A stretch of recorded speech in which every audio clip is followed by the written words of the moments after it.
இப்போ பாருங்க friends 754 into 5. இப்போ நான் இங்க 5 டேபிள்ஸ்ல உங்களுக்கு கத்து தர போறேன். இப்போ பாருங்க 5 4s are 20. ஃபர்ஸ்ட் இது ஒவ்வொரு நம்பரா நான் மல்டிப்ளை பண்ணணும்னு ஆல்ரெடி சொல்லியிருக்கேன். ஸோ நம்ம எந்த நம்பர்ல ஸ்டார்ட் பண்ணோம், எப்பவுமே இந்த லாஸ்ட்ல இருந்தா ஸ்டார்ட் பண்ணணும். 5 4s are 20. So 20 as usual நான் உங்களுக்கு சொல்லி கொடுத்த மாதிரி தான் எப்படி லாஸ்ட்ல எழுதிக்கோங்க. இந்த லாஸ்ட் நம்பரை கீழே எழுதணும்.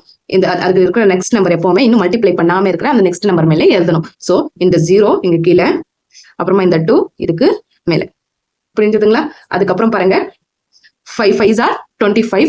25ல 2 ஆட் பண்ணா 27. ஸோ அந்த 27 நான் இங்க எழுதியிருக்கேன். புரியுதா? பாருங்க 5 5s are 25 அந்த பிளஸ் 2 இங்க மேல 2 இருக்கறனால பிளஸ் பண்ணிருக்கோம். ஸோ 27 லாஸ்ட் நம்பர் கீழே எழுதணும். அதுக்கு இருக்கிற நெக்ஸ்ட் நம்பர் மேல எழுதணும். ஸோ 7 நான் இந்த நம்பர் கீழே கரெக்டா எழுதியிருக்கேன். அதுக்கப்புறம் இந்த 2 இப்படி மேல எழுதியிருக்கேன். புரியுதா? பாருங்க அதுக்கப்புறம் பாருங்க 5 7s are 35. 35 plus 2 37. இப்போ நீங்க சொல்லுங்க பார்க்கலாம், இது எப்படி எழுதணும்னு சொல்லிட்டு. Very good. இதுக்கு நெக்ஸ்ட் நம்பர் எதுவும் இல்லை. ஸோ நம்ம என்ன பண்ணணும்னா இந்த நம்பர் அப்படியே இங்க எழுதிக்கணும். புரிஞ்சுதுங்களா? இந்த 37 இருக்கு இல்லையா, அந்த நம்பர் என்ன பண்ணணும், அப்படியே இங்க டைரக்டா எழுதிக்கலாம். சப்போஸ் இங்க ஏதாவது ஒரு நம்பர் இருந்ததுன்னா இந்த 7 போட்டுட்டு இந்த 3 இங்க மேல போட்டிருப்போம். புரிஞ்சதுங்களா? இதுதான் நம்மளோட ஆன்சர்.